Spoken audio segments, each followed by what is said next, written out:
Step 6 in my guide to building generational wealth is to manage risks. This is the defensive aspect of wealth planning and complements the offensive aspect of your plan, which is the savings plan discussed in step 5. Managing risks is important because life is unpredictable and we don't want unexpected events to stop us from achieving our goals and building generational wealth. In this section, I categorize risk management into 3 approaches: taking on the risk, avoiding the risk, or outsourcing the risk. Taking on the risk makes sense when downsides are not catastrophic or if you have a high personal tolerance for risk. Avoiding the risk is recommended whenever possible, but of course, that's not always possible. Outsourcing the risk often involves insurance, particularly for significant assets like income, health, home, and your car. This usually is the best route to managing risk, but you also don't want your insurance premiums to prevent you from living your desired lifestyle. In this chapter, I identified the 4 main financial risks you should manage.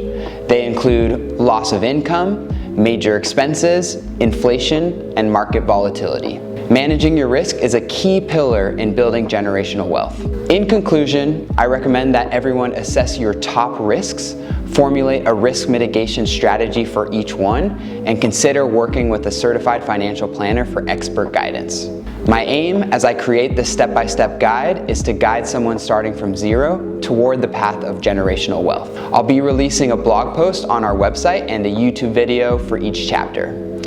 Eventually, I'll publish the guide into a book. This was a breakdown of my 6th chapter. Stay tuned for a video on each of the 10 steps, and please let me know your thoughts and feedback.